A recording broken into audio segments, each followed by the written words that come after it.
recorded live in Jacksonville, Florida. This is Trivial Warfare. More than just a pub quiz, Trivial Warfare is your gateway to a worldwide trivia community.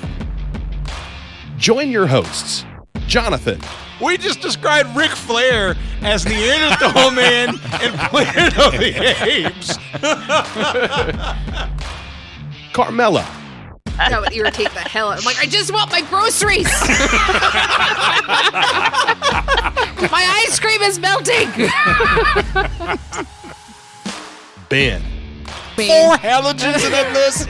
Oh my God. You're like, it's not the halogens. I'm like, no, Ben, no. Those damn halogens got me again. Aaron. I haven't started cooking more, but I have started thinking about cooking more, so I've looked at a lot of recipes for things. Mostly cocktails.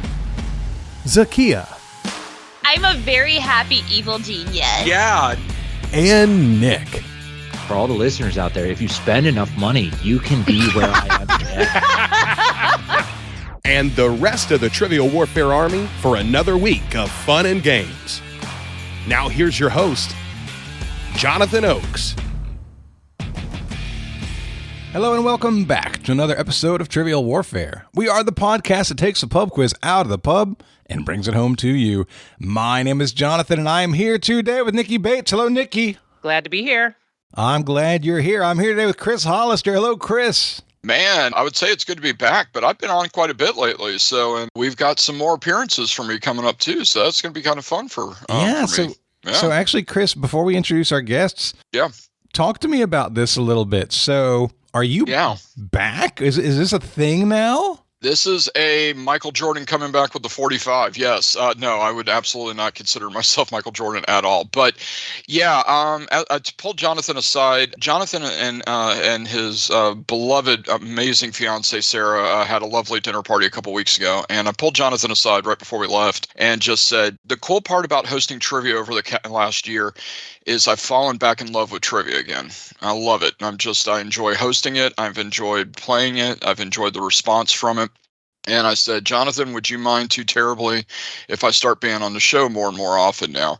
And Jonathan said, why? We don't need you. We have awesome other people. And I totally appreciate that. I did not. So, no, actually, Jonathan absolutely did not say that. I was going for as soon as Drew started laughing, I was like, okay, good. At least one person got the joke. But Jonathan's like, hey, we would love to have you back as much as you'd like. And so it's not anything where Jonathan's going to add my name back into the introduction or anything like that. But I'm on today. I'm going to be on in the next episode in a couple. Basically, I'm hanging out with Jonathan today. Except remotely. Actually, I'll be out of town for the next recording sessions because our awesome youngest niece is graduating from college in 18 months. How nuts is that? Wow. But after that, I'm planning on being on quite a bit more because it's just I'm having fun with trivia again. I'm enjoying writing questions again. And it's just been an absolute blast. And so, if you guys will have me, I'm back on. I feel like this brings back some legitimacy to the Warm It Up round. The Warm It Up Chris. Chris is back for it. I hope so, because I'm doing the Warm It Up Chris for this episode and the next episode, so hopefully it doesn't suck. Because if it sucks, then everything you just said, Nikki, just gets thrown out the window. I'll tell you this, the biggest beneficiaries of Chris being back more often are the listeners. You guys have it good. I was honestly going to say the biggest beneficiary of this is Angie because she doesn't have to deal with me for a couple hours while I'm recording. Tell me if I tell any lies. All right, we got to introduce our guest, guys. Yes, we do. We got some great people today. I'm excited. I'm fired up. I got goosebumpies right there. It's going to be a fun game. Addy Lewis is with us today. Hello, Addy. Hello, great to be here. Thanks for having me back on. It's fantastic to be here and to see Chris again. Yeah, delighted that Chris is going to be on more often. That's amazing news. It is awesome. And Drew Buxbaum's with us. Hey, Drew. Howdy, howdy. How's it going? Oh, it is fantastic. So we know you guys pretty well, but I want everybody else to get to know you a little bit better. So please, Addy, we'll start with you. Tell everybody where you're from, what you do, and something fun about yourself. Yeah, I'm from Scotland, if the accent doesn't give it away. I work for local government doing finance by day and obsessively play trivia by night. genuinely can't think of anything interesting about myself, which I think this is the hardest question in the show. Oh, no. I mean, there's Yeah. thousands of interesting things about you. What's your favorite author? What's your favorite book series? How did you get into the things that you love? Yeah, I suppose I got into trivia itself I just moved back down to Dumfries from living in a big city. My life circumstances had changed, and I just heard an advert on the radio saying there's going to be a pub quiz at a place, and I decided to go along myself, and figuring, well, I have nothing to lose, because if I do really badly, well, I've got the excuse as myself. I turned up there to the small village pub, and people assumed if I was there myself, I was really good. So after a few minutes of standing there, a table, a bunch of chairs, and 4 people materialized around me and basically said, "You're playing with us." And we won that night. So after that, I just had to keep going back. And I kept going back to that venue for about next 2 or 3 years, and then just start doing other trivia after that. And that's how it snowballed, really. So I love that I think they were right about you. Yeah, They were right? right about you, Addy. I agree. I think that's tremendous. How many games do you think you've played over the last, I don't know, year or so? I mean, it's not as much as it used to be, because it's mostly online now. In the height of the pandemic, I was playing about 25, 30 a week, mostly with the same team, no better social distancing in the Atlantic Ocean, who are still playing games mostly online. My record, I think, for real life in 1 year was about, 227 games, I did in person in 1 year. I was averaging 4 or 5 a week. Wow. Whew. That is amazing. So, yeah, what I'm hearing you say is you've heard more questions and answers than probably the rest of us combined. So we need to watch out. That's kind of what the vibe I'm getting here. I've got nothing on Jeffrey Seguratan, who did Valid. something like 5,000 or 6,000 games in the 2 or 3 years of the pandemic. There's a reason why he's called the Machine. Being second on that list is pretty good. But yeah, I'm not going to argue about being second or third on that list for most games. There you go. Well, Addy, we're glad you're here. Thanks for joining us. Thank you. Drew, tell everybody where you're from, what you do, and something fun about yourself. Hey, I'm Drew. I'm from Oak Ridge, New Jersey. By day, I'm a property manager. By night, I host the Nerd Off podcast, another trivia goodness for you guys. And something interesting about me, I don't know if it's interesting, but I'm super excited that my home renovation is going to be done in about a month so that I can go back to living a normal life in my house. Oh, what have you been renovating? We put on an addition. Oh, like a room? Yeah, a couple rooms. Wow. Whoa. That's significant. All right. Well, I need to get us started right now with Warm It Up, Chris. It's time to warm it up on Trivial Warfare today.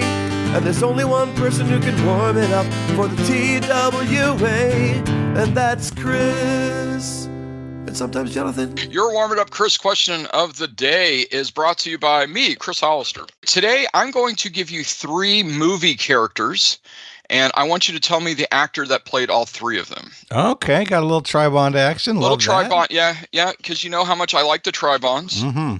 I'm a bigger fan of the do-bonds. Do-bonds? What's a do-bond? Yeah, there is no try. There is only do. Oh, well. Wow, thank you, Yoda. I appreciate that. And you were criticizing me for dad jokes. I was like, Brosnan and Connery? All right, so Jonathan, I have you up first, and I'm going to give you, and actually they start fairly easy, and actually they're fairly easy. This is a nice warm it up. You're going to be warm after all this is over. Love it. Because it's a cold day almost everywhere in the Americas, as well as Addy was saying, in Scotland as well. So there you go. So Jonathan, you get Iron Man, Sherlock Holmes, and Kirk Lazarus. Robert Downey Jr. Yes, that's right. Robert RDJ is the correct answer. Well done. All right, Miss Bates, you're next. You get Wolverine, Jean Valjean, and P.T. Barnum. That would be Hugh Jackman. That's right. Gotta love Hugh Jackman, man. Drew, you're next, and you get Jack Sparrow, Edward Scissorhands, and Sweeney Todd. Johnny Depp. Johnny Depp is absolutely the correct answer. Well done. See, Now back everybody to the feeling good part. See, everybody's now warming up in the whole bit. All right, Addy, going 4 for 4 here. You got Rachel Green, Alex Levy, and Claire Simmons. Oh, Jennifer Aniston? Jennifer Aniston is absolutely The correct. only one I Well done, good recognized, and I've gone for 0 on multiple warm-up Chris's, so that was not a guarantee. So, no, you did perfect, man. Well done. Jonathan with the soft J. You get Frodo hard Baggins. J, so hard. Frodo Baggins, Ryan Newman, and Kevin. I hate that guy. I'll say Elijah Wood. Elijah Wood is absolutely correct. Well done, sir. Yeah, I knew. I gave you 2 hard ones just because Frodo is actually pretty darn spanking easy. Well done. All right, Nikki, you got Katniss Everdeen, Mystique, and Rosalind Rosenfeld. Jennifer Lawrence. Jennifer Lawrence is correct. Well done. By the way, if anybody's checking, that is 2 Jennifers now on this list. So well done. All right, Drew, you get Daenerys Targaryen, Louisa Clark, and Kiar. Amelia Clark. That is absolutely Amelia Clark. And actually, I should have mentioned it's not just movies. There's also a few TV shows in there. I apologize for that. That had what had thrown me, I think, about the Rachel Green one. I suck. Is our film Jennifer Rachel Green? But yeah, I suck. I'm sorry about that, bro. That's not my intention. I promise. This time. You, Addie, get Forrest Gump, Josh Baskins, and Woody. That would be T. Hanks. That's right. Thanks for Tom Hanks. Absolutely. By the way, United States National Treasure Tom Hanks. That's how he should be pronounced as from here on out. So everybody is perfect through 8. Let's see how 9 goes. Jonathan, you get Bruce Wayne, Patrick Bateman, and Moses. Christian Bale. Christian Bale is absolutely correct. Well done. And actually, you could say Bruce Wayne, and quite a few actors come up on that one. But that reminds me. I was going to say that reminds me of the classic Trivial Pursuit question, which has which of these actors has not played Bruce Wayne, and all of them now have, because it included, I think, Ben Affleck and Affleck was the last. That's right. Yep. Yeah. All right. That's Nikki. You get Hermione Granger, Belle, and Sam, and Perks of Being a Wallflower. I always get these Emmas mixed up, but I think this one is Emma Watson. Emma Watson is absolutely correct. Well done. Drew, you get the other side of it. You get Deadpool, Michael Burgeon, and Pikachu. Ryan Reynolds. Ryan Reynolds is absolutely correct. National Treasure Ryan Reynolds, just FYI. So actually, I think he's from Canada, though, right? Yeah, he's Canada. Yeah. Okay. So we're gonna adopt him. So he's America's treasure, and Canada can Canada. All right. So Addie, you get Elsa, Pamela Isley, or Poison Ivy, and Catherine Pierce. This might be the hardest one of all of them potentially, although she's amazing. It is, because I know there's been several Poison Ivies. Idina Menzel. And Dina Menzel is absolutely correct. Well done.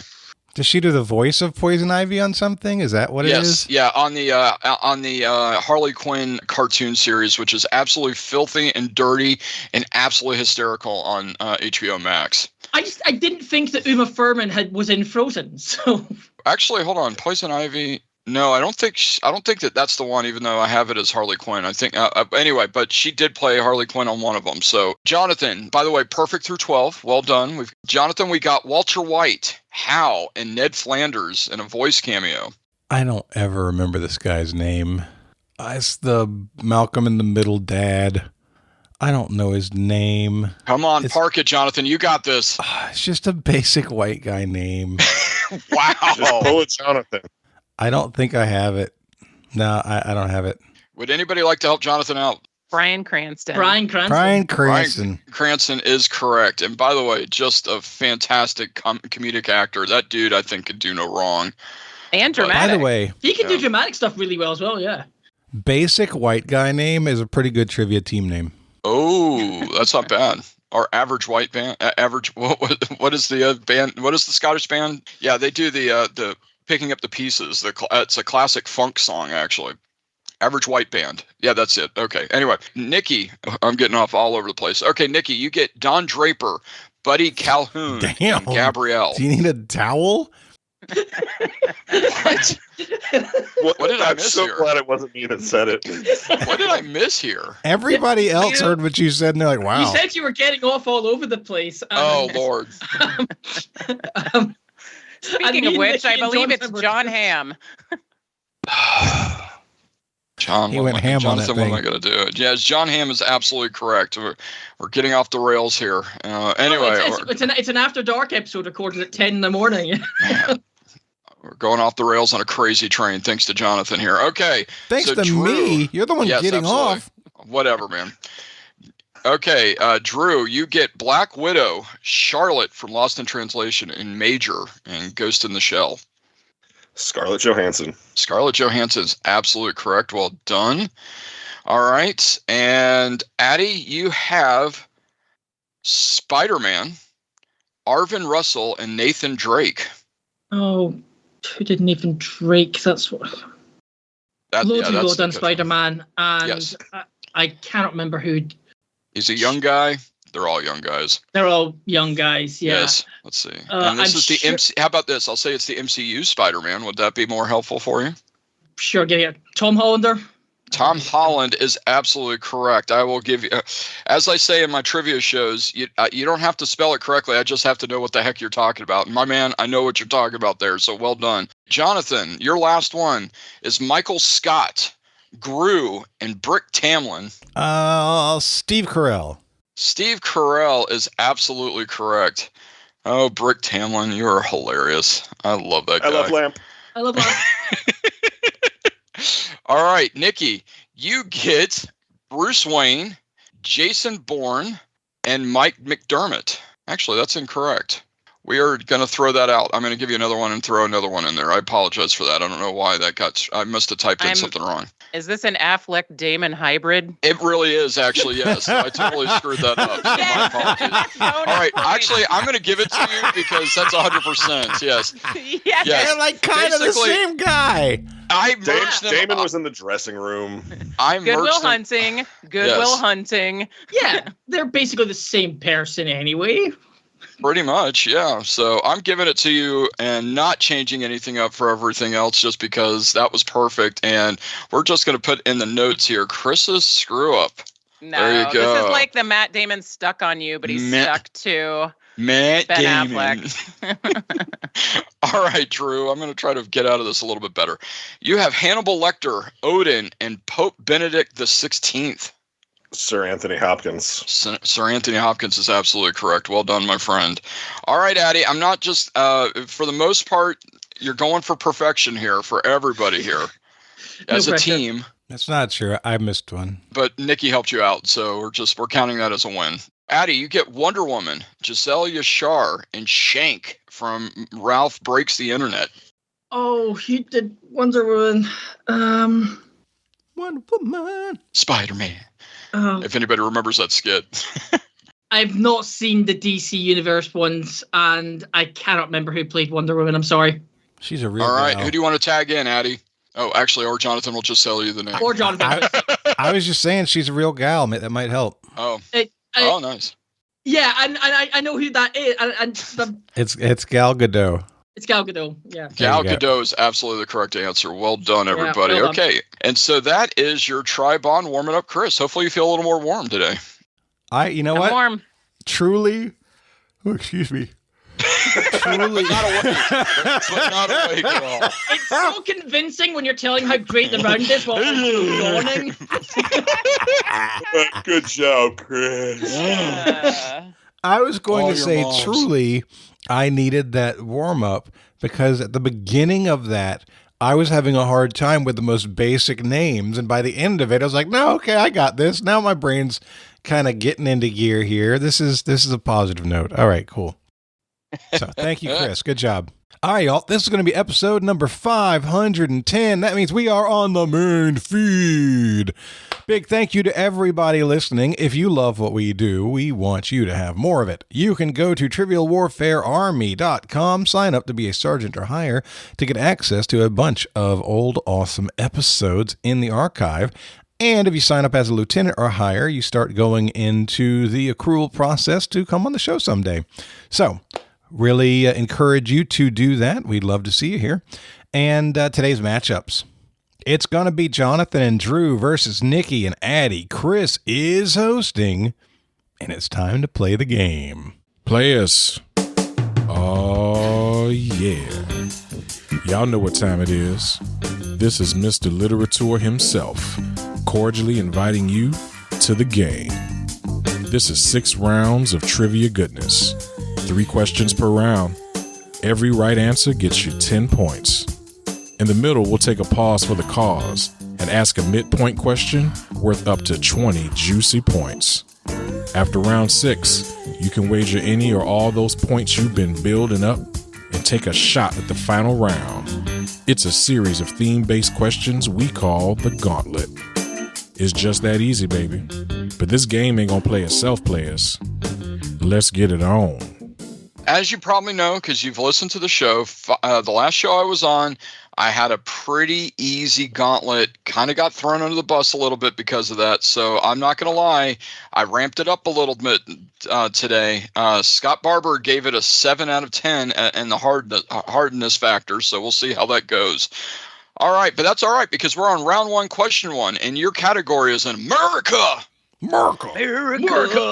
Heck yeah. Anyway. That's a good one. I was like, I'm not touching that. Fair. And your question is, which U.S. state was an independent country from 1836 to 1845? And I need to actually open up the chat so I can post these in there. We are locked. We're locked in. All right. Oh, we have a potential 3-2-1 situation. Would you all like to 3-2-1? Well, I just want to double check with Drew. So no, I don't want to 3-2-1. Okay. Drew, I don't want to get off on the wrong foot, right? Well, we had the same first thought, so. That's a good thought. I'm assuming the answer is Texas because it was an independent country.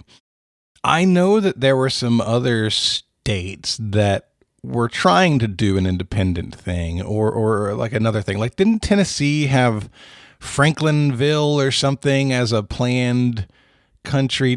Was there anything in that area, or is it definitive that Texas was the only state that was a country? To me, Hawaii, it's definitive, but yeah, Hawaii, but the years work better for Texas. Sure. Any other thoughts? No, my head's pretty empty other than Texas. All right. We're going Texas. Okay. And Addy and Nikki. We also went Texas because the stars at night are big and bright. Deep in the heart of Texas. And your answer is Texas. Well done. I wish I did Tennessee because then I can go because Jonathan, you're the only 10 I see. There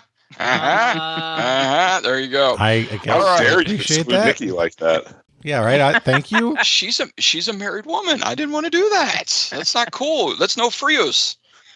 Round number 1 and question 2 is an art. Sorry, not as much. Yeah, you can't say it as fun as America. But that's okay. So the question is, which Dutch Golden Age painter created the artwork The Night Watch, a masterpiece known for its dramatic use of light and shadow and its large scale? All right, we're going to log in.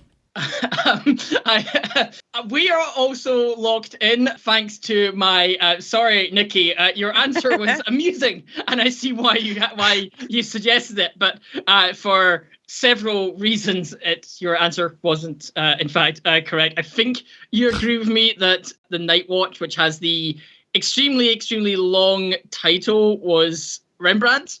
All right. So, Nikki, you can reveal what you actually said. I immediately heard Night Watch, and I was like, that's Hopper. I thought he was American. No, that is Night Hawks, not Night Watch, which Addy corrected me in. Yep, that's another one that I mix up a lot. So I am glad that he knew the difference, and we went Rembrandt. That was fantastic. Oh, good stuff. All right, Drew and Jonathan, what do you got? I mean, he's a Dutch painter, and he painted Night Watch. We said Rembrandt. I was wondering if anyone was going to make a Friends joke. All right, and your answer is, in fact, the Rembrandt. It is Rembrandt. Well done, everybody. Although Edward Hopper as a Dutch Golden Age painter is an interesting concept. Yes, for sure. I just locked in on Night Watch. I just locked in, and I was like, all right, there's the name of the painting. I know the artist. And you're like, no, that's not it. So I'm glad you caught that. Nikki, sit down. It was a bold strategy, Cotton. So your question number 3 in round 1 is in movies. And the question is this. What was the first animated film nominated for Best Picture at the Academy Awards? We are locked in. We're pretty much locked in here. I messaged Jonathan immediately, Beauty and the Beast. He said, what about Snow White? And I said that animated movies had their own category, but for the Best Picture, I believe Beauty and the Beast was the first. So that's what we locked in with. Yep. All right. And Nikki and Addy. We didn't have a whole lot of discussion on this one. We used to always have an Oscars party. I did that for like 10 years, and we do the punny themed foods and stuff, like Lord of the Onion Rings and whatnot. And I remember Beauty and the Beast. This was a big deal because it was up for Best Picture, and there had not been an animated one nominated before. So you guys had the same thought I did, so I'm hoping my memory is correct. We locked in with Beauty and the Beast. And your answer is Beauty and the Beast. Well done, both teams. Just to let you know, because I'm doing a little quick research here, Snow White and the Seven Dwarfs was not nominated for Best Picture. However, it was given a special award for the release of it when it came out. So I'll keep researching, and we'll come back to it in a little bit. But so I got a participation prize. Yeah, basically, yes. 100%, yes. Yeah, because that was a big deal. That was like a full-length animated feature film, and I don't know. It was the first feature-length full-length feature Disney film was Snow White. Yeah. Now watch, that's the next question. No. Fear not. I did not do that to you. And I assume also that the first one, that the first actual best animated picture Oscar itself, because that came later on when he decided all these animated films are getting nominated, but like there's no way to recognize them because none of them are just going to beat the major live action studio releases. So we've got to recognize these guys somewhere, and that was a lot later. After one round, everybody, we have a tie ball game, 30-30. So let's go to round 2. Round number 2, fight. And the category is in world history, or as I like to call it, hit the week. Hit the week. And your question is, what treaty ended World War I? What was the name of the treaty that ended World War I? Uh-oh. Do you smell it? I smell the thunder. Does somebody want something? Well, Addy said thunder in his chat, so I'm smelling some thunder here. Is that true, Addy? Do you smell the thunder? Yep, I'm certain on this. Nikki, all right. You want a hammer? You want a train or whistle? What you got here? You decide. Go for it. No! It's funny. I went to a wedding last week, and they gave us a train whistle, Jonathan. Nice. Even though it's not as much of a train whistle as yours. All right. Isn't this Versailles, Drew? I think so. That's one I can name. That's a treaty I can name. No, it's either Treaty of Paris or Treaty of Versailles. And I feel like I've heard this recently. I'm pretty sure you're right on Versailles. Yeah, I think it's Versailles. Let's lock it in then. Yep. All right, we're going to say Treaty of Versailles. All right, Nikki and Addy, what do you got? There have been lots and lots of treaties of Paris, but this one I think was specifically the Treaty of Versailles. Yeah, they all met in that palace. All right, and your answer is the Treaty of Versailles. Well done, both teams. Woo-hoo. Question number 2 in round 2 is in physics. Wow. History and physics. History and physics is the category, or as I like to call physics. All right. Your question is, in Albert Einstein's famous equation, E equals MC square, what does the C represent? Jonathan, I almost said E equals MC Hammer. E equals MC Hammer, baby. That's a show title. Which used to be one of our trivia team names. Yep. So anyway, in Albert Einstein's famous equation, E equals MC square, what does the C represent? We are locked. 3, 2, 1. Yeah. All right. You ready? 3, 2, 1. The speed of light. Speed of light. Hey, speed of light is absolutely correct. Well done to both teams. How appropriate that we were so quick on the speed of light question. Oh, I see what you did there. Well done. Glad I moved that up in the order because that was back a little bit and I moved it up. So yay for Chris. Your third question in round 2 is in sports ball. Sports. All right. And your question is, who holds the record for the most points scored in a single NBA game on March 2nd, 1962 for the Philadelphia Warriors? Yeah, we can lock in, Drew. Yeah, we're locked. I was so optimistic when I saw you typing Addy, and then the message came through and it said, "This is all you." Yeah, there are sports I know something about. There's 2 sports I know a lot about, snooker and tennis, and no, basketball, no, I'm afraid not. Snooker, I feel like, has the cutest sports name. I was just thinking, I pronounce it snooker. Is it snooker? It is snooker, yes. Just double okay. But that's the Scottish pronunciation. I have always heard snooker as well. British people always do it snooker. Is the red light district full of hookers in Scotland? I can't tell you because I don't frequent such places. All right. I just want to know if it's the double O sound pronunciation difference. I think it's I don't know why Snook as opposed to Hook, it makes it different, but... Okay. Well, we shouldn't. We're distracting you, and I apologize. I was going to say, tick tock. Hook's afraid of an old sorry. croc. Nikki, okay, so Addy, the team is not going to help me one bit. I can't name a Philadelphia Warriors player, but I know Wilt Chamberlain was playing a long time ago, so I feel like 1962 probably fits Wilt Chamberlain. Also, Kareem Abdul-Jabbar was a really high scorer, I believe, but that seems really early for him. So my best guess would be Wilt Chamberlain. Who's the other guy who has the really boring name? It's Bill Russell. That's the average white guy name again, right? Like Bryan Cranston, Bill Russell. They seem. I mean, yeah, I know Bill Russell a black guy. Yes, he was. Yes, but that's an average white guy name. Agree? Bill Russell. I mean, yeah, Kareem Abdul-Jabbar played himself in Airplane 1980, and I think he was still playing at the time, so that would suggest 62 was a bit early for him. Himself. He was his role as he was himself. No, it's just a funny thing to say. So yeah, if Wilt Chamberlain was playing in 1962, then I would say go for him. He's the early player I know, so that's my best guess. So let's lock with it. Let's go with Wilt Chamberlain, please. Jonathan, I liked it better when they didn't have a clue as to what the answer was. Yeah, it was nice when it was like, oh, they might miss this, which is totally reasonable. But then they got it, and it was very disappointing. We said Wilt Chamberlain. And your answer is, in fact, he was not only good at scoring points, or he was not only good with scoring with girls, he could score points too. It was Wilt Chamberlain. I butchered that too. Dang it, man. It's a Saturday morning, I suppose. Shoot. You're still would be knocking a the rust great off. nickname. You're getting back to being regular. This would be a great nickname for Chris. Chris the Butcher. I like it. It's the most inappropriate nickname ever because because there is nothing on earth Chris would butcher. Right, except words. He just said I butchered this one too. Words. All right, after 2 rounds, it is Drew and Jonathan with 60. Nikki and Addy was 60. Chris the Butcher was 0, which is very happy for him. Let's go into round 3. Round 3's category 1 is in toys.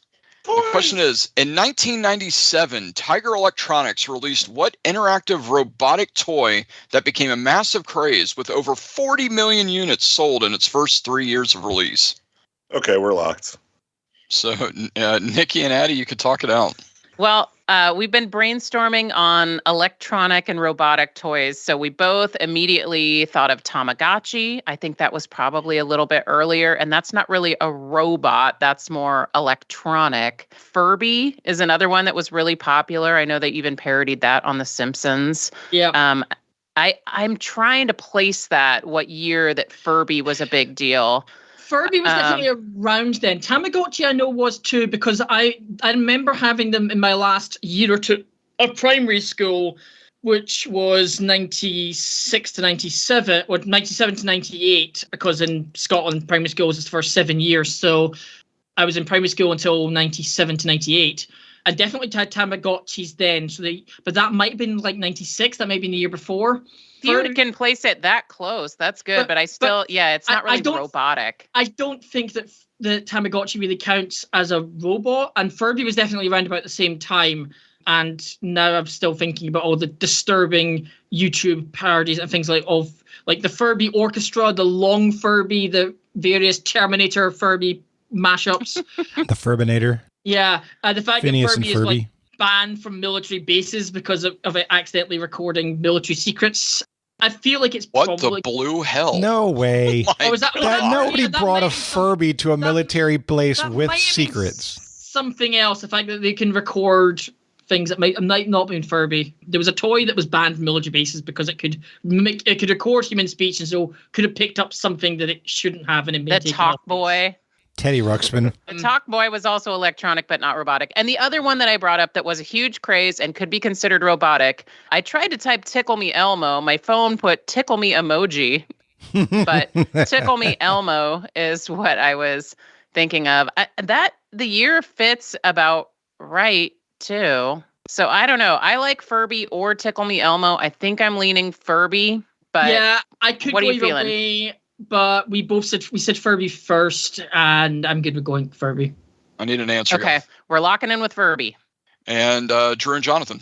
It's a familiar conversation there, Drew. Yeah, I'm pretty sure it's Furby. I think the time works perfectly. We discussed Tamagotchi, but I think that was a little earlier. I'm a little worried about Tickle Me Elmo, but I'm pretty sure that was Mattel. I think that's Everyone's a little worried about I think Tickle Me Elmo. I think that's a lot later. I wouldn't be surprised if that's 10 years or more later. I think Tickle Me Elmo was like 96, dude. I think Chris has some Googling to do here to tell us when some of these other toys came out. I think they're right. We blocked in Furby. Dang it, you guys didn't talk enough for me to be able to find it. All right, so just to let you guys know, your answer is, before I give you all the other stuff, your answer was Furby. Furby is absolutely correct, so both teams get credit. Furby was the toy that was banned by the NSA, the Norfolk Naval Yard, and the Pentagon, so well done, Addy, on that part. Who was bringing Furbies into their Pentagon briefings? They have Secret Santa there, too. You know, maybe someone got it as a gift. Yeah, like kids living just off base or whatever, you know. With military, in the room with military secrets, you're letting the kid with the Furby. Yeah, that's how they get that's just nuts. Those Furby spies. Yes, and Tamagotchi and Tickle Me Elmo both came out in 1996. Wow. So, there you go. All right, so you actually had three. You had three legitimate answers, and you guys crushed it. So well done, both teams. Your question number 2 in round 3 is in the human body. It's a miracle. The question is, what part of the human brain is responsible for regulating balance and coordination? What part of the human brain? Yes, brains. No, if I was, I would be saying a lot more words. Okay, we are locked in. Neither one of us is feeling very brainy this morning, and I feel like there is a cascade that is like waiting to happen. Like if I could just break through this little barrier, like 3 or 4 other parts of the brain would come spilling out of my mouth, which is crazy because I didn't even eat them. Yeah, we're talking about the frontal cortex and the prefrontal cortex and the hypothalamus and the amygdala and the brainstem and the knobs. Anyway, we thought that you were going to ask about ear. The fact that you didn't left us in a lurch here. So we went back and forth. And you guys can go ear. Yeah, right? Yeah, that's we'd like it if you did. Yeah. Drew, you want to say hypothalamus? I'm very good saying hypothalamus. I like it when he's very good, so we're going to say hypothalamus. Okay. Okay, so we ultimately came to it from the same place in the end.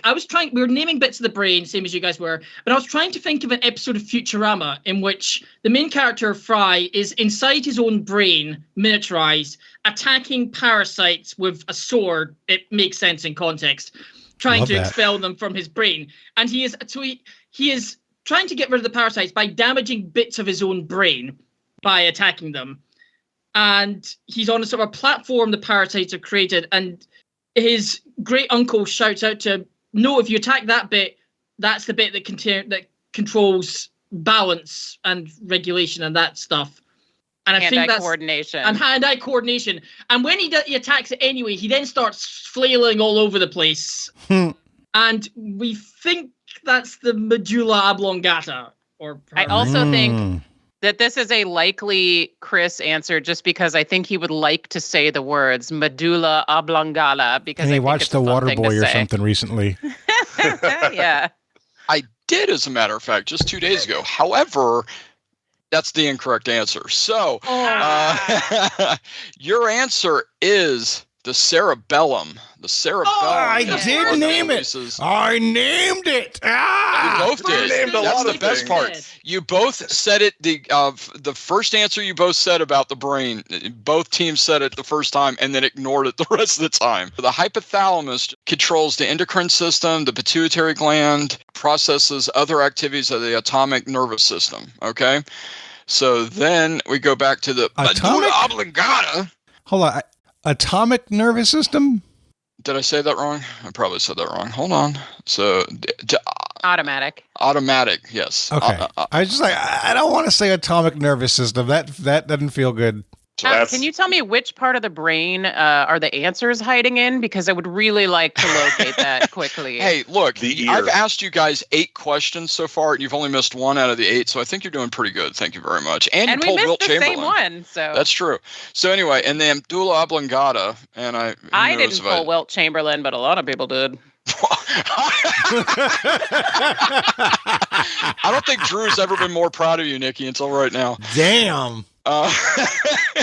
Anyway, it contains the cardiovascular center, the respiratory center, vomiting, and vasomotor centers responsible for the autonomic functioning of breathing. I think you're saying autonomic. Is it autonomic or automatic? Which no, one? it's autonomic. All right, there we go. Autonomic. Chris Okay. the Butcher. There you go. Can you record? Yeah, you need to create. You need to have Drew record that and then just play it every time I butcher something. So there you go. Even though that'd be like 3/4 of the show. I said the wrong thing too. I said automatic, and I also went hopper for Nighthawks. So you know what? You're in good company. This is the part I enjoy about the show anyway. You know what, Nikki? You know what, Nikki? I trusted you. I was like, okay, Nikki knows this stuff, so absolutely. So blind. She said automatic. I'm like, I still don't think that's right. Blind faith. Ding. All right. I think we need a Photoshop of Chris's head on the butcher from Diablo. There. Oh God. Man, that's kind of dark. That is dark. Hello, darkness, my old friend. Okay, your final question in round 3 is, of course, we talked about it earlier in the game. It is a tri-bond. So all right. and it is a geography tri-bond. So I'm going to give you 3 cities, and these 3 cities are ranked number 2 to number 4 in population of what country? Okay, so and fear not, I'm going to post it and all that fun stuff. But the 3 so you're going to give us 3 cities. I'm going to give you 3 cities, and they are ranked number 2 to number 4 in population in the country you're looking for. Great. Okay, and it's posted in the chat. But again, the following 3 cities are ranked number 2 to number 4 in population in what country? Liège, Antwerp, and Ghent. I'm with you. We can lock. I think we can also lock, Addy. Yep. Well, you all can right, talk. 3, You 2, don't 1. have to lock. Let's do it. All right. Oh, you want a 3, 2, 1? 2, 1. Belgium. The home of my favorite waffles. Yes, it is Belgium. Well done, both teams. Woot, woot. So going into the midpoint, we have a very good game for y'all. It is 80-80. Your midpoint question. For 4 points each, I want you to name the 5 countries that are known as the permanent members of the United Nations Security Council, also known as the P5. Yeah, we're locked in. Holy crap. Wow, Okay. fast. That was pretty much exactly my response in the chat. All right, cool. So UN Security Council. Drew, go ahead and answer. You got him, right? I think the U.S. is in there for sure. I agree with you. I'm going to see your U.S. and I'm going to raise you a U.K. I like that. You said France probably. I don't disagree there. Yeah. That's a good one. And I don't think there might, I think there may not, I'm not sure if there's any more in Europe. Germany's probably there. What am I saying? Yeah, Germany's probably there. Oh, what about China? Do you think China's there? This is the hard one for me, and I'm just gonna say it feels like China should be there, but China's also the group that the Security Council may have to work against half the time, so I don't know if they're there. I'd say either China or Japan. It's got to be one of them. I think we got to have like one of the Asian powers in there. It's probably China, though. Okay, let's take a step back. Okay. I assume that this is true, but tell me if I'm wrong. China is a member of the UN. True. Okay, great. That's worth asking. Are there any other countries that you'd like to consider? India, perhaps? I don't think so. You know, the only other thing I can think of on there potentially is Russia, too. I'm pretty confident that Russia's not there. Okay. Then I'm good with China if you are. But my concern, I'm not sure that I am, because the UN Security Council was probably put together during the Cold War, right? China's communist. I went through a communist revolution during this time.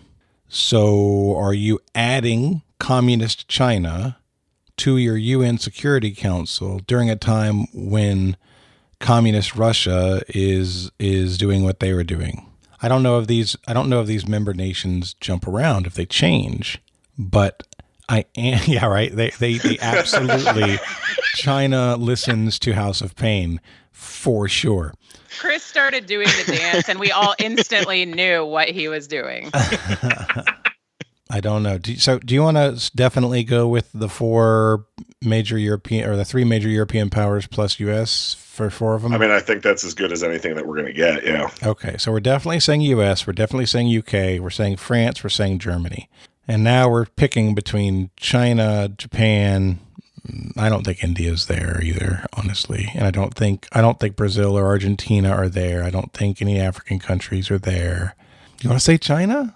I lean China, so. All right. We're going to say China for the 5th. All right. And Nikki and Addy. This has been a tough one for me because I had these instantly. So I was having to really try not to give anything away.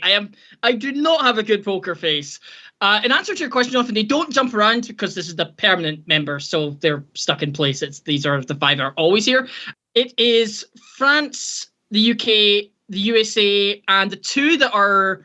The other 3 are both having to constantly go against is both China and Russia are there. Oh. So China and Russia are often allied with each other, or at least against the US. So those are the ones. China more often these days tends to remain relatively neutral because it just wants to basically just stay out the way of things.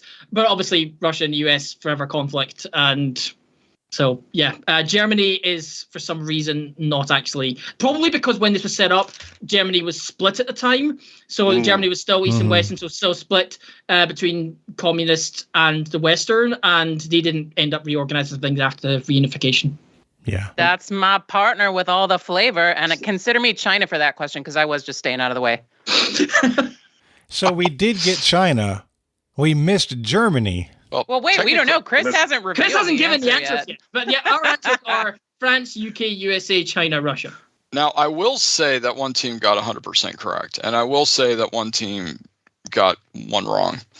So let's find out. So your answer is... I wonder who it is.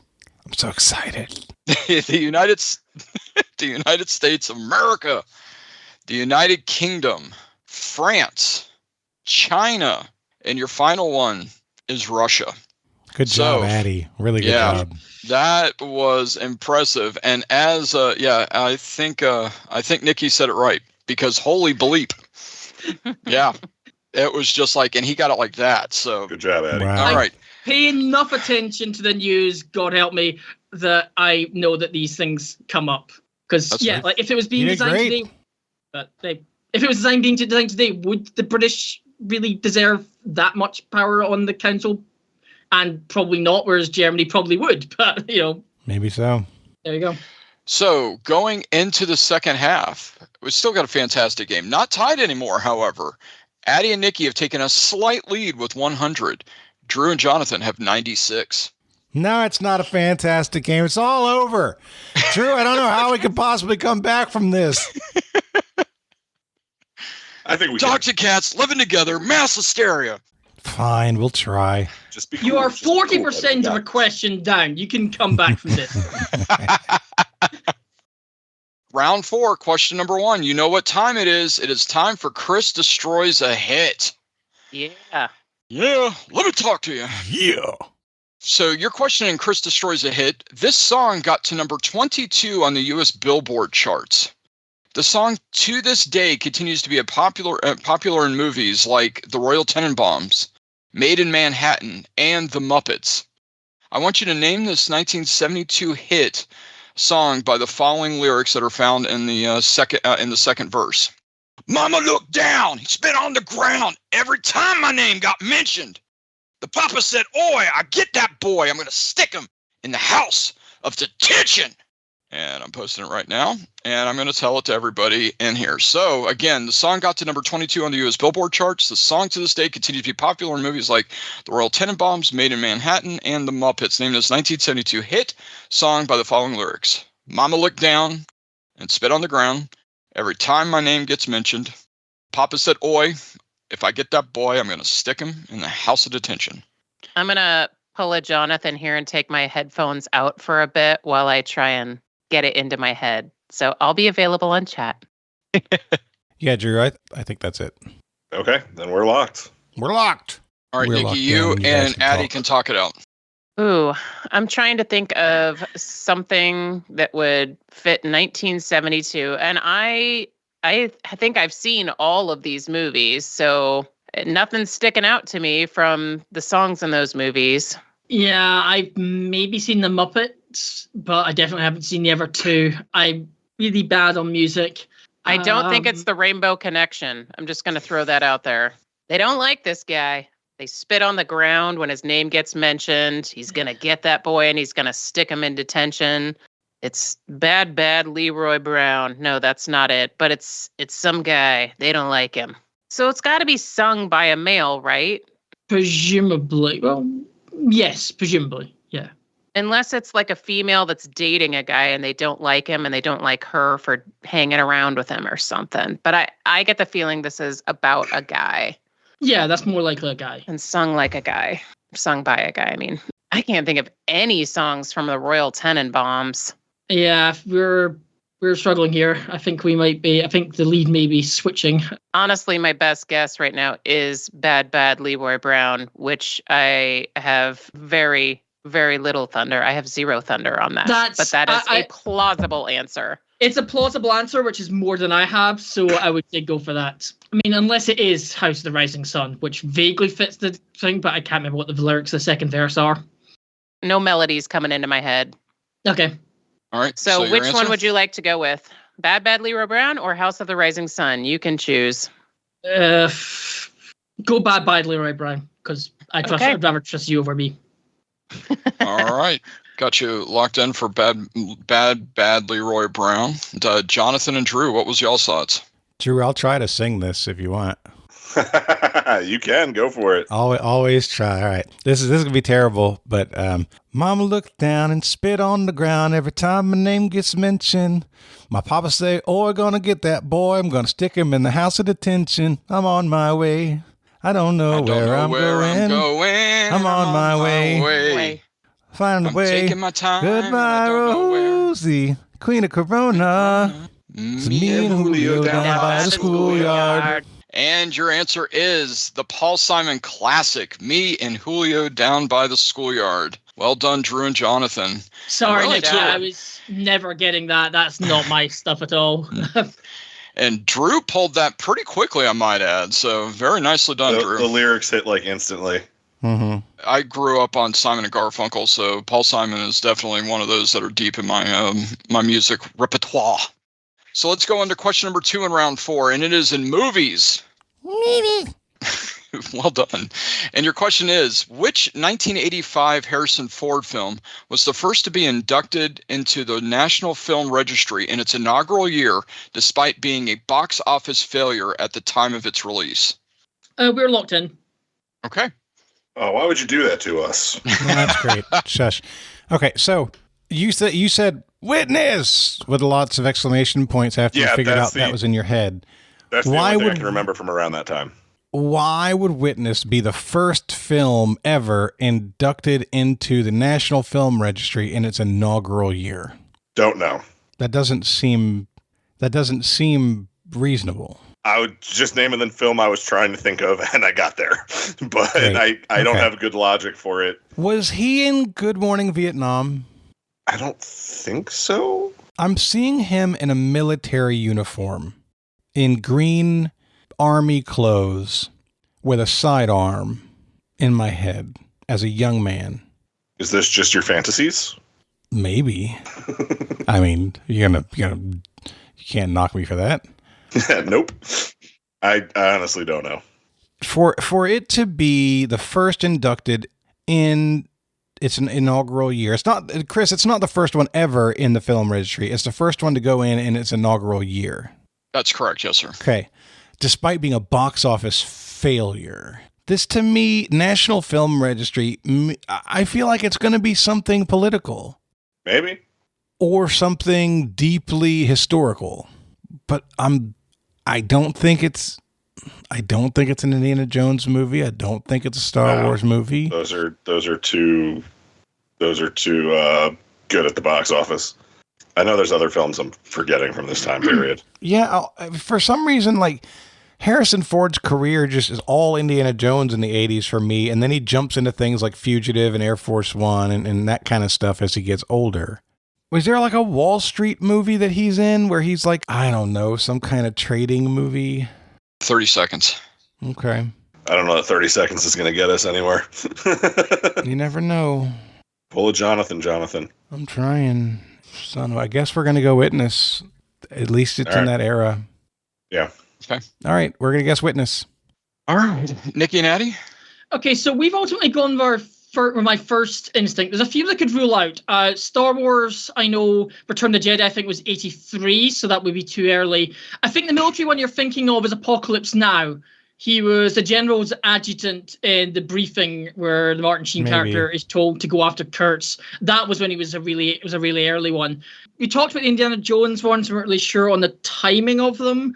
But I feel like both Indiana Jones and Star Wars, none of those were box office flops. So we kind of ruled those out. Yeah, we went for ultimately one which is now a cult classic, but might have been a bit of a flop at the time. And we said Blade Runner. Despite not being able to be absolutely certain on the exact date that came out, I know that was around then, and it was seen as significant. So that might have been it. I think it's okay. Right, Drew. It was inducted in its first year of eligibility due to its cultural, historical, and aesthetic significance.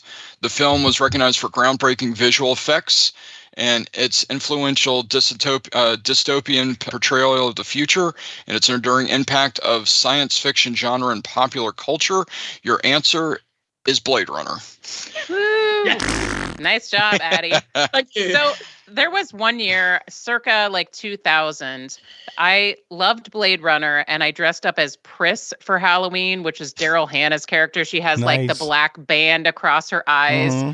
The problem is, most of the parties that I went to that year, everyone was like, what are you, Marilyn Manson's girlfriend? They had no idea until I went to this party full of film nerds and they knew exactly what I was. And so that was the place for me.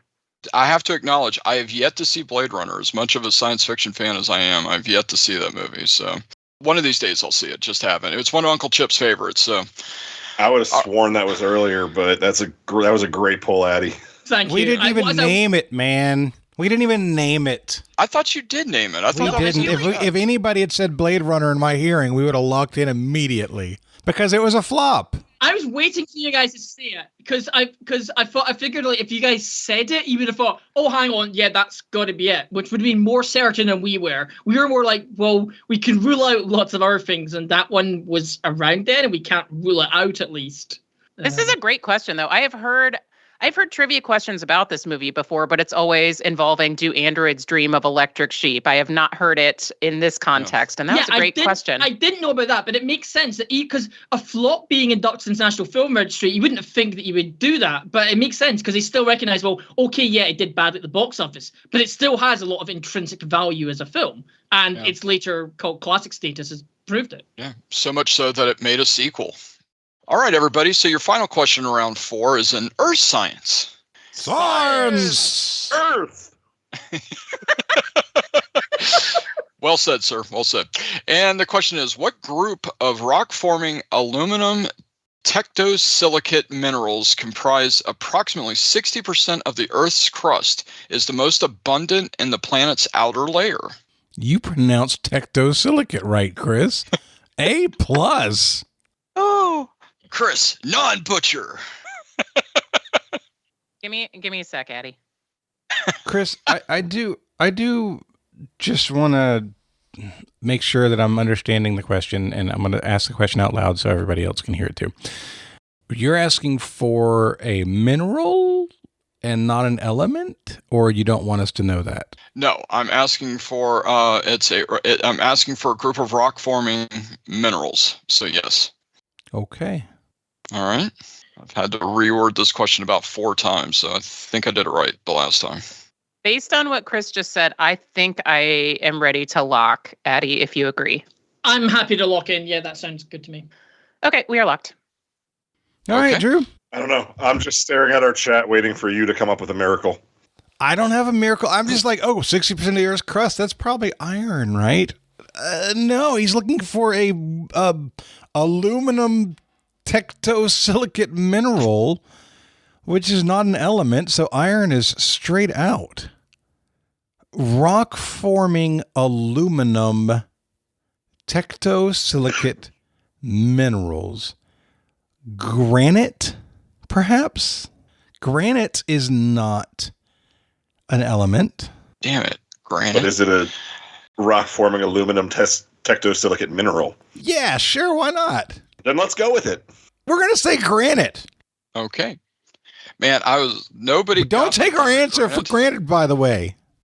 See, I did damn it granite, and you did don't take it for granted. Anybody know what I did that from? No? Nope. I'm going to say nice with a GN. Rocky Horror Picture Show. Damn it, Janet. I have never seen that, to my shame. Honest to God, you should just wait until you're able to see it with a live group of people, because it's not worth it just watching it on home video. You got to do it with a group of people that are just really way more into it than they should be. So, Addy and Nikki, what were you all thinking? I know that quartz is responsible for like sand, and I'm thinking all of the beaches and everything. I know silica is the Earth's crust, iron is more the core. So I was leaning quartz. My one hesitation is, does that fit the clue of aluminum tectosilicate minerals? And I certainly hope so. I know there's different types of quartz, so we locked in with quartz. Okay. That sounds really good, Jonathan. It's a good. Can we use our reverse it card? And draw 4. Flip the I'm answers. surprised you have not came up with that as part of Trivial Warfare. Just So anyway, the Uno version of Trivial Warfare. Yeah, Draw 4, beep. Or at least for the drunk episode. That's some nonsense I would pull. Yeah, that's a nerd off rule. I think you guys should go directly to jail. Do not pass go. Can I get the $200 though, Nikki? All right, for you, yes. Thank you. Oh, you're sweet. I appreciate it. All right. However, that reminds me, I need to pay my hosts. One was granite, one was quartz. Unfortunately, it is 10 points to the host, the butcher, Chris Hollister. Your answer is feldspar. Feldspar is the correct answer. Yeah, all right. Which when I asked Scott this question last night, he's like, "What the is feldspar?" So there you go. I know that from the Mohs scale of mineral hardness, and I don't really know specifically what it is. So fair enough. Anyway, it's a technosilicate. So there you go. So unfortunately, I got 10 points there. I'm not a fan of that, but that's okay. Go after 4 rounds. Nikki and Addy retook the lead with 110 to Drew and Jonathan's 106. We don't need to dwell on that. Hey, you took the lead in the first question, and then they took it back. So it's a good tug of war right now. Your question number 1 in round 5 is in literature. And your question is, which American author wrote The Sound and the Fury and As I Lay Dying? Figured break it up, give you a little bit more easy of a question after the toughness.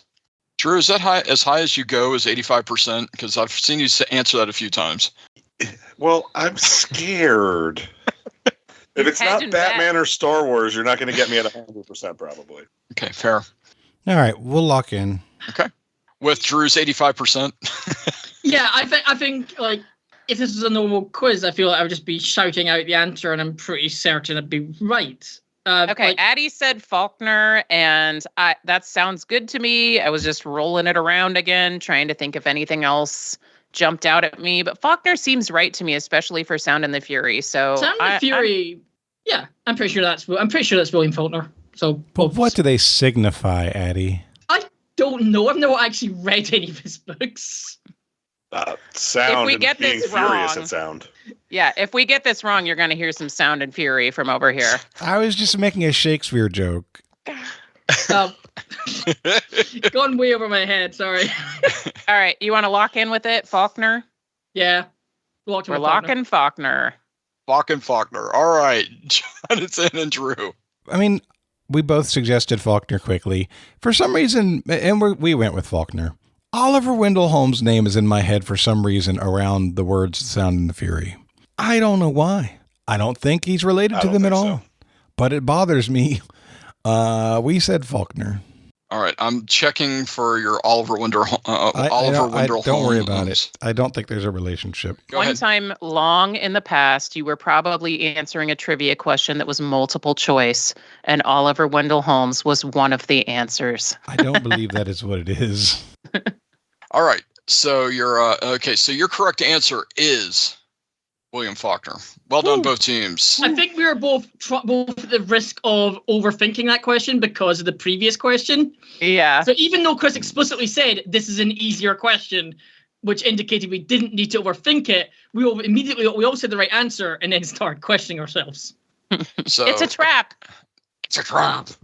So according to ChatGPT, our internet overlord, it says there's no direct link between Holmes and Sound and the Fury. Both are part of a continuum in the evolution of literary history, with Holmes representing an earlier, more traditional era and Faulkner embodying modernist experimentation. Beautiful. Oh, so they're both authors. Okay, got it. All right, we're calling an audible. Jonathan and I get ChatGPT on our team. No. No, Jonathan is no, you don't want ChatGPT on your team. You really don't.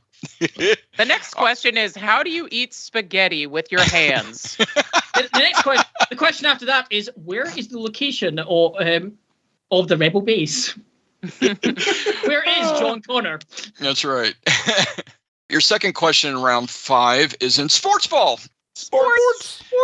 And your question was, which golfer has won the most major championships, the U.S. Open, British Open, PGA Open, and the Masters in history?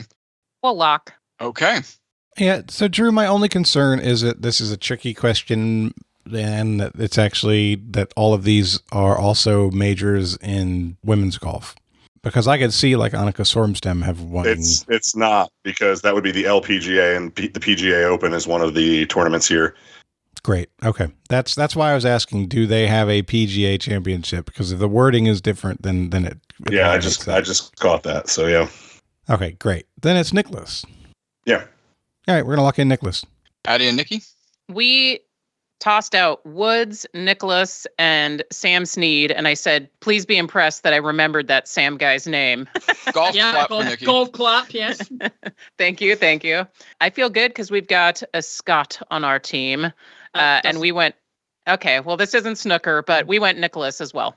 Doesn't mean I know anything about golf, really, but we decided that, let's not overthink this one. We're pretty sure it's Jack Nicklaus. So, if 5-year-old Chris was answering this question, it would be, your answer is Jack Nicholson. But no, it is actually Jack Nicklaus. Well done, both teams. Jack Nickelclaws. Yes, exactly. No, I could not get Jack Nicholson and Jack Nicklaus separated from me as a young kid, and my dad used to love picking on me about that. So, anyway, well done. Don't pick on your kids. And mamas, don't let your babies grow up to be cowboys again. And when I mean cowboys, I mean... No, go for it. Cowboys are great. No, what I mean by cowboys is Dallas Cowboys. So there you go. Boo. Mama, don't let your babies grow up to be cowboy fans. Or part of the Cowboys gang who fought Wyatt Earp. That's not a good idea either. All right. Good important safety tip. Absolutely.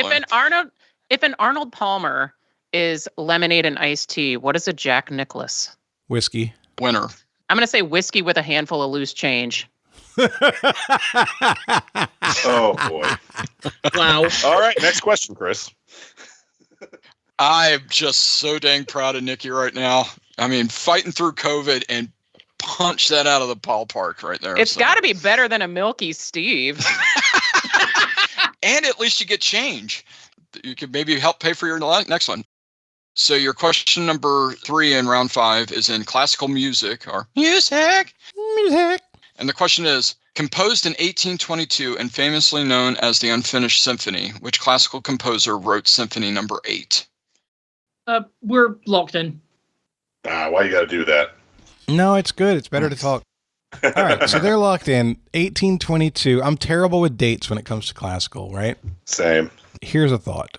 We know that Beethoven is in this era because he wrote Eroica, which was supposed to be dedicated to Napoleon until he stopped liking what Napoleon was doing.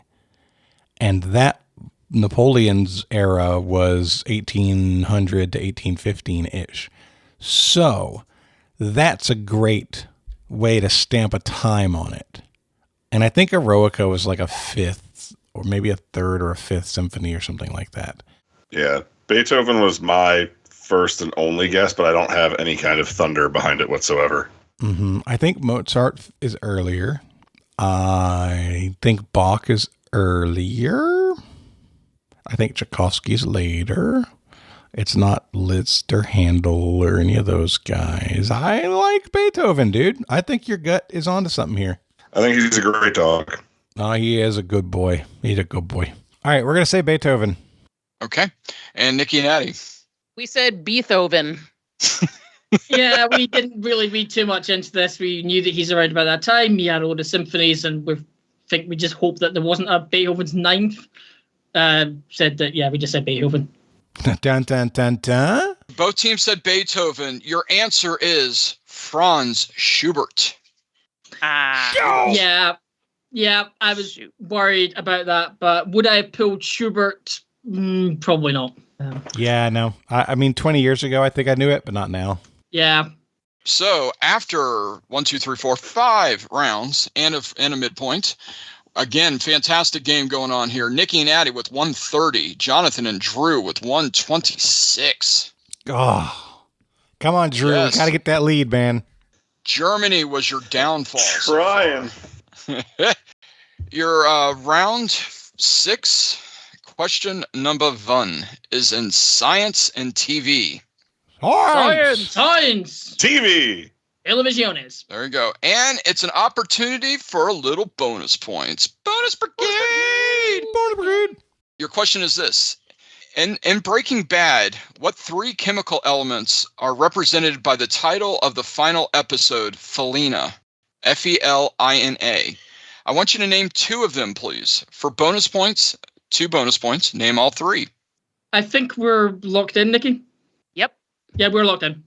Cool. All right, Drew. I agree that Fe is iron. I agree Na is sodium. Yep. I don't think Li is lithium, though. Lithium That was just my best guess. Lithium is the 3rd element on the periodic table. It's number 3. I think it's just going to be L. Okay.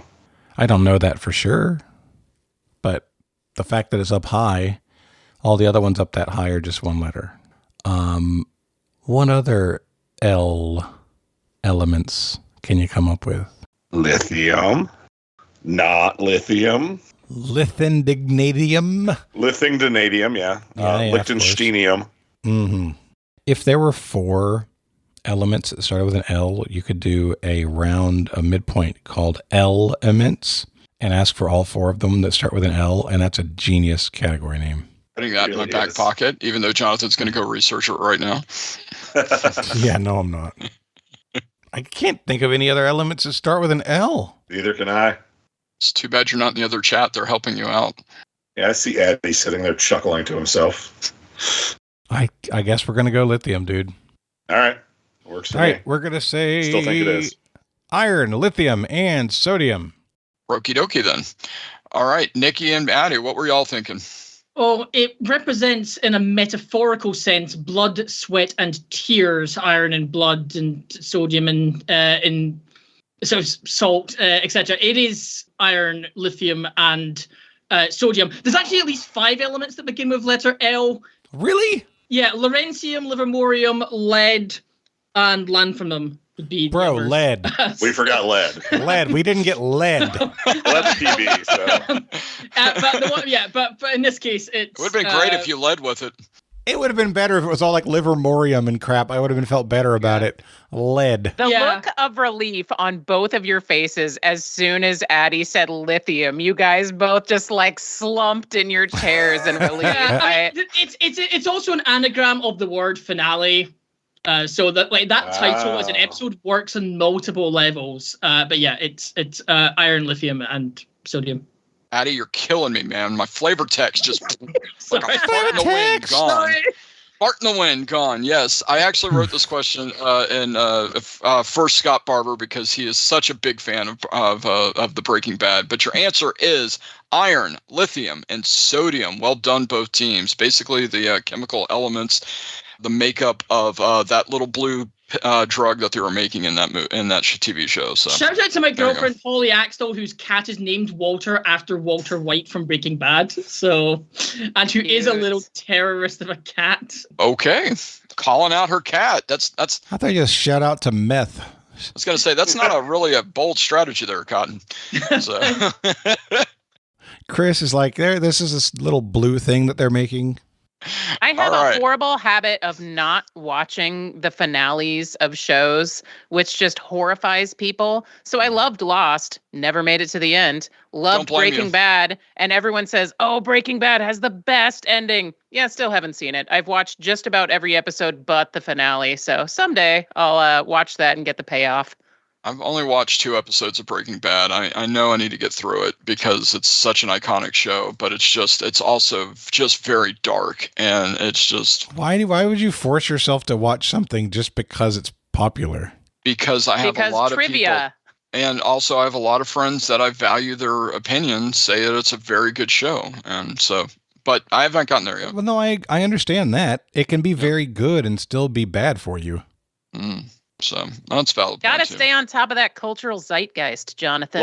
Hey, I need to know for trivia reasons. That's what IMDb is for. You can read up on Wikipedia. You can read up on these things without actually having to subject yourself to watching them. I'm with Addy. Go read your horror movie Wikipedia pages. Don't watch them. It's bad for you. You could spend 60 hours watching the show or 30 minutes reading the Wikipedia page and get the trivia stuff for it. Fair enough. All right. Question number 2 in round 6 is in literature. Literature. And your question is, which 19th century Russian novel begins with the line, all happy families are alike. Each unhappy family is unhappy in its own way. Oh, and I forgot to mention, both teams got the bonus on the last question as well, so well done. Bonus brigade! Best answer yet, Nikki. Nikki, we are looking for a Russian novel. Oh, okay. Got it. Not that it's a spoiler, but I don't think it's likely to be Wuthering Heights. Lock it in, Drew. Okay, we can lock. All I saw is that Drew said, Jonathan, you're tickling me. So there you go. All right, they're locked in. So Addy and Nikki, you can talk it out. We are brainstorming Russian novels. So Brothers Karamazov, War and Peace, Anna Karenina, Crime and Punishment. I think Uncle Vanya's a thing. I know Kung Vanya, I think, is a Chekhov play. That might be start of the 20th century. Yeah, I feel like it's going to be one of Brothers Karamazov, War and Peace, or Anna Karenina, and I've not actually read any of them. And like I told you in chat, right now I'm leaning Brothers Karamazov only because the first line is about family and the title has brothers, and that's a very tenuous connection at best. But I'm just not familiar with this opening line, so all I'm really going off of is the timeline and that it's a Russian novel. I mean, so it is a 19th century Russian novel. It has a family connection. We're probably making a 1 in 3 guess anyway, so I'm happy to go with that over the other 2. And if it's wrong, then we toss the 3-sided coin wrong. Hang on, let me study Jonathan and Drew's faces real quick just to look for any clues. Okay, that's enough, Drew. That's way too much face. Too much face. That's looking creepy now. We're all I know is I can count his nose hairs now. It was fantastic. All right, Brothers Karamazov. Do you like that? War and Peace is like the other 2 I feel like are more famous, but Brothers Karamazov has the family connection, and I like you said, I think we have a 1 in 3 shot basically. Yeah, it could be any of the 3 or something else we're not thinking of. But yeah, let's go with Brothers Karamazov and hope we're right. All right, we're locking with the brothers. All right. Well, we had a very similar conversation naming the same 4 Russian novels we could think of. I've done rounds on opening lines before, and the only one of these I think I've actually done the opening line for, because I recognize this line, is Anna Karenina. So that's what I pushed for, and Jonathan went with it too. So Anna Karenina. I also enjoy Anna Karenina as a name because it reminds me of the spoken word pattern when you see Grape Ape. It's a gorilla, Anna Karenina. Grape. Thanks for notes. Grape Ape. All right. Anyway. All right. So I will say this. One team got this correct. One team did not. So the score will change Well, it was going to change anyway if one team got it right, one team didn't get it right. So, but your answer is Leo Tolstoy's Anna Karenina. Nice. Well done. Very good. Picked the wrong one. Dang it. Yeah, we picked the wrong one. Your final question in round 6 is in world history. It's a final question. And your question is thus. Which ancient civilization is credited with creating the first known system of writing, cuneiform? Cuneiform, excuse me. Exactly. That's what I said, Jonathan. I was going to say, if anybody else wants to chime in, feel free. Nikki, I want to be on a team with you so bad just for the answers. We are locked in. So, Drew, I named 3 for us to think about. Yep. Phoenicians, Sumerians, Babylonians. I have a little bit of knowledge of the Babylonians. They are the youngest of the 3 that I named, I think. The most recent. I know that they had writing for sure because they used to write about how they would destroy and torture any of the powers that would come against them. And they would document this, well documented, so that everybody knew, don't mess with us. The fact that they were doing that makes me feel like they didn't invent it, that it already existed. So I think it's earlier than them. I'm leaning towards Sumerians. I feel like Phoenicians... I like that as an answer. Hold on, though. Okay, so hold on. Now, here's a thought. Phoenicians were famous for sailing. Okay, they were famous for trading. That was their thing. They were traders. And maybe that sparks a need for writing because you need to figure out your ledgers. You need to figure out what you traded to who and document it. That ain't bad as a reason to write, as a reason to start writing. I do like it. You make a lot of sense. And at the same time, my gut was going towards Sumerians. So I'm 50-50 on that. Which one would you like to choose between those two? I was 50-50 between Babylonian and Sumerian, so I think where we overlap is Sumerian. All right, let's say Sumerians. Okay, and Nikki and Addy. Yeah, we had a similar thing. We were a bit 50-50. It was pretty much 50-50 between Babylonia and Sumeria. I think the Phoenicians might have been later because I know that the Phoenicians, at least in the West, became Carthage, who obviously fought against Rome. So I think the Phoenicians might have been slightly later. We had a very similar conversation, though, with like same civilizations. I did throw out Gozerian just for Chris's benefit. I mean, I know this is a good time to bring up, I suppose, the oldest known customer complaint letter, if you're not familiar with it, is a guy called Ian Asir, who is from the city of Ur. And it's basically it's a copper merchant who received complaints written on clay tablets in cuneiform complaining about substandard copper, and this guy actually kept the complaint letters and they have survived for 5,000 years. Yeah, and so you're trading thing. This is museum, and it's a whole meme. But I can't. So I know that cuneiform existed then, but I can't remember exactly which city that was from. We ended up landing on Sumeria. I was going to say, the funny part about all this is they already had their answer locked in. And then they took the long turnaround to Albuquerque. Yeah, but we just said Sumeria in the end. So. Yes, and your answer is Gozerian. No, it is. It is absolutely Sumerians. Well done, both teams. Well done. I was hoping to pick that one up. I was hoping around. you guys would go the other way. I really wanted to pull ahead before the gauntlet. So, going into the gauntlet, you guys have a lot of talking about for your wagers. It is a fantastic game, but Drew and Jonathan have taken the lead. It is 158 to 152. Your gauntlet category is Who Run the World? Girls. All right, our wager's locked in. We have deliberated and we are now locked in. Your gauntlet category is Who Runs the World? The question is... The first question in music is, which artist released the 2011 anthem, Run the World Girls, a song celebrating female empowerment and global influence? All right, we're locked in on that. You okay with locking that, Addy? Yeah, go for it. Your second question is in sports with no balls. Sports. And the question is, in 1967, Catherine Switzer registered under the name KV Switzer to become the first woman to officially participate in which event? Yeah, let's lock in. All right, we're locked. Nikki, I'm happy to lock in if you're good. Okay, let's lock. Okay. Your final question in the Who Runs the World is in world history.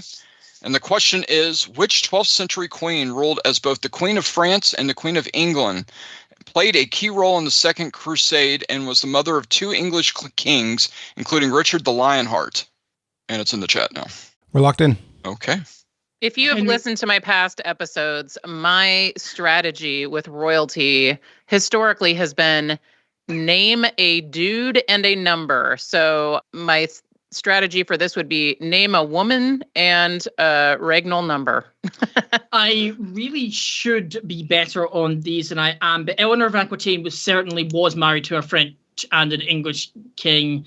So I feel like that's, if we don't have anything better, then I'd say go with that. You certainly know more about this than I do, so I am comfortable locking in with that. I should be better on this stuff than I am, but yeah, we're locked in with Eleanor of Aquitaine. Okay.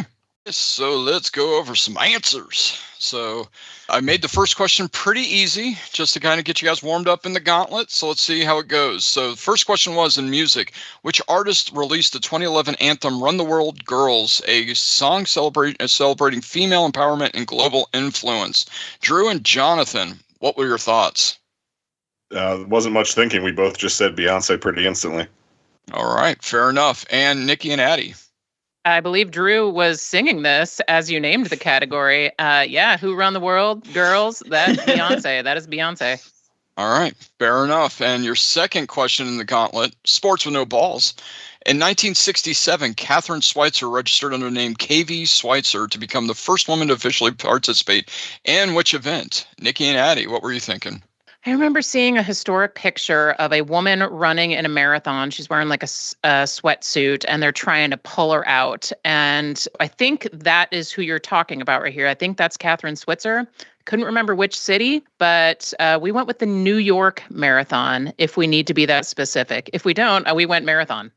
Nope, I needed you to be that specific. So, okay. All right. Jonathan and Drew, what were you thinking? So, Drew, I like this, right? Because we felt like it was also a marathon. We also remember the woman being accosted by somebody trying to pull them out of the race. But we figured, what's the worst place in the world with the worst people? Those are the people that would try and pull this woman out of the marathon. And as a result, we said the Boston Marathon. and Chris, just for clarity here, I'm 86% sure on this one.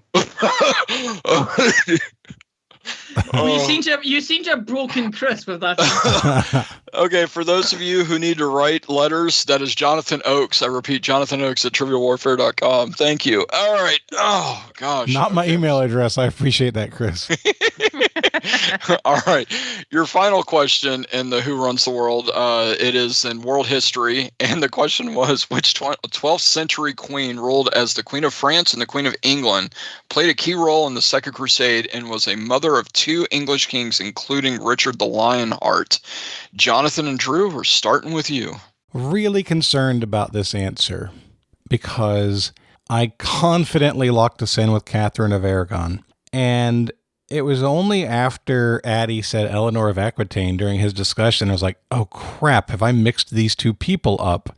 I can't remember. I've read a book on the damn Plantagenets, and this is the beginning or near the beginning of the Plantagenet line. And I can't remember which of these women it was. We locked in Catherine of Aragon, and it very possibly is wrong. This is going to be interesting because I wasn't sure on Boston or New York, and you think you may have mixed up those answers. So I don't know if I should reveal at this point who Catherine of Aragon is, but it's not the answer we gave. I get mixed up with some of these people, but I know I said Eleanor of Aquitaine, who I know. She's famous in British quizzing. She's famous in British quizzing because she was the answer to the first the question that earned Jude of Keppel £1 million the first £1 million win on Who Wants to Be a Millionaire in the UK.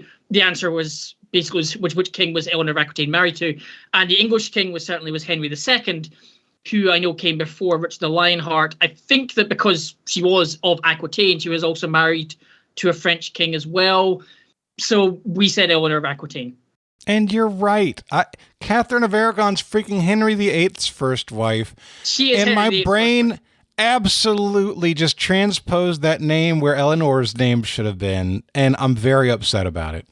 Yes, we all totally. It doesn't mean I am 100% certain that is the right answer. But I am very certain that you were right about that answer. But Jonathan, I think we got Boston, so I think this is going to come down to. Oh no, I'm here. confident we got Boston. Yeah. Chris is waiting to tell us if we got. No, you're all good. I'm just enjoying this. Hopefully, like I said, hopefully this gauntlet was a little bit better than the last one I did. So that's all I was going for there. It was entertainment and better. So your questions were, first off, the artist that released the anthem, the 2011 anthem, Run the World Girls. Yes, of course, it's Beyonce. If you're going to do a gauntlet by the name of Who Runs the World, you have to ask a question around this. And I couldn't really think of a better question. I went a different ways, went with that one, just go with the easy, and then hopefully went a little harder with the other questions. Here we go, because we do have splitting answers with all of them. Let's go to world history first. Catherine, did you confirm that it was Beyonce? Yes, I did say Beyonce. I never heard Beyonce come out of your mouth. I'm just making the answer to Who Run the World, the artist that released it, was in fact Beyonce. The 12th century queen that ruled as Queen of France and England and was mom to Richard the Lionheart was in fact Eleanor of Aquitaine. So now we go to the marathon. Jonathan and Drew seem pretty confident it was the Boston Marathon.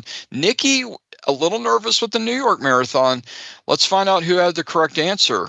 The correct answer is Catherine Switzer, or KV Switzer, was the first woman to officially participate in the Boston Marathon. No! So it goes to wagers. And since I know the wagers and nobody else does, Drew and Joe, Drew and Jonathan, because I have you as Joe, J-O on here. Yeah, so Joe? Drew, shut up. All right, Christopher. Drew and Jonathan. I know, yeah, fair enough. I deserve that. Jonathan and Drew, what was y'all's wager? Well, Drew, tell them why we wagered what we wagered. We decided we were going to play it fairly conservative here because Chris said that he wrote a harder gauntlet than the last time. So it had us running a little bit on the not scared side, but cautious side. And we wanted to make them beat us, so we wagered 5. Okay. So Nikki and Addy, you guys, if you wagered, I mean, they had 153. Actually, oh, crap, I totally messed it up. So I should have had them do their wager first. Anyway, Nikki, Addy, yeah, I didn't think about that. You guys you guys wussed out and did 5. Do you want to just redo that, Chris? You guys totally wussed out and did 5, so that's all right. Anyway, Nikki and Addy, what was your wager? Blah, blah, blah. I messed up again. It doesn't change the outcome anyway, because Nikki misheard it as you made the gauntlet easier. And even though I corrected you, you said you made it harder, we still figured, what the hey, let's go all in -1, so at least we don't finish on 0. So we wagered 151. All right. I love that we were both trying to game theory it though, and we're like, what did Chris say before? What did he say about the gauntlet last game? So, winning absolutely nothing with 153 to 1, Jonathan and Drew are your winners today on Trivial Warfare. So well done. Hey, we won the right to hold our heads high as the champion of this game. There you go. Hey, I am just proud. Again, had a great time writing the questions. Hopefully you guys had a good time in answering the questions. You really did, yeah. Chris, you remind me of my mother-in-law in this way, that she is an amazing cook. And every time we go to have dinner at her house, she immediately starts apologizing for her meal. Before we even take a bite, she's like, well, this didn't come out the way I planned and blah, blah, blah. You always run an amazing game. And then you apologize all the way through. You're like, well, my last game, the gauntlet didn't go as planned. And I screwed up the wording on that. And it's always a great game. There's no need for apologies. Too much salt to the midpoint. Yeah. Right? Thank you, Nikki. I think you are a delightful host and the questions were good. And there is no need for you to apologize. Absolutely great. It was a back and forth game. There was only fine margins really decided all of it. The score changes, little things like France and Germany one way, Anna Karenina, Brothers Karamazov the other way. It was little details. It was a great game. It was a great game. You guys made it, and honestly, you guys made it great because you guys are awesome. You're smart as crap, and you guys just are awesome, period. So, Jonathan, let's finish the sucker. I disagree, Chris. I believe these folks are smarter than crap. Aww. I knew that was going to come back and bite me. Dang it, y'all are so much smarter than crap. It's amazing. That is literally the nicest thing Jonathan has ever said to me. That's not true. I've told you you were good looking. Oh, yeah. Man. Yeah. Jonathan, you go. famously have this chip on your shoulder when it comes to Boston, and I never have until this day. Yeah. Let the hate flow through you. I'm here for it. It's so much fun. I mean, I've never been there Won before. you the game, so I you know. honestly, that is one of the reasons why I was very confident in it. I remember hearing the news and finding out it was the Boston Marathon and thinking, you bunch of beep beep. By the way, nobody else can swear on the show, but Jonathan can. It's okay. Oh, whatever. Y'all swear all All the these time. years, your hatred of Boston, and it's validated because it has won you the game. It's got you to that correct answer in the game. All right. Well, this was a great time. Thank you all for being here. Before we go, we'd like to give everybody a chance to do shout outs and promote causes that they care about. Drew, you're on the winning team today. We're going to start with you. well, if I entertained you here at all, go check out Nerd Off. That's my podcast. You know, it all started from listening to Jonathan, though, and Chris and Carmela and Ben. That's what got me into maybe I could do one of these things too, because it's just a fun time. So go check that out if you have the time. Love It's it. a lot of fun too. All right, Addy, you're up. I'd like to shout out to my girlfriend, Holly Axtell, who's awesome, and is visiting Scotland the week after this recording, which will be great. I'd also like to, though, make a shout out to a place in Chicago, which is looking for a little help. It's called Critical Grind, and it's a board game cafe and trivia place. They do a lot of board game stuff, a lot of trivia stuff. It's a great hangout, and it's a really good, safe place for people to go to without feeling judged. It's very, very welcoming and inclusive. And like a lot of small businesses, they've been feeling the heat of the poor trading environment lately. So if you're in the Chicagoland area, then go in, check them out, buy a drink. And I think they've also got a GoFundMe up if you want to just hit them a buck up and just buy someone else a drink. It's a really great place, and we need to be supporting these sort of local businesses, or we won't have them anymore. They have them because we go in and support them. So, and when you go in, spend some money there. Don't just sit there and play a game, buy a drink. Love it. Good job, Addy. Thank you. All right, that is going to wrap us up. So for Addy, for Drew, for Nikki, and Chris, my name is Jonathan, and this has been episode number 510 of Trivial Warfare, where it's not just trivia, it's war. Bye, everybody. Have fun storming the castle. Thanks for listening to Trivial Warfare. Be sure to check out the revamped TrivialWarfare.com as your one-stop shop to submit questions, join the community, and get access to over 150 archived episodes. Warm It Up was written and performed by Matthew Stevens. This episode was edited and produced by me, Joel Sharpton. For help with your podcast, visit ProPodcastingServices.com.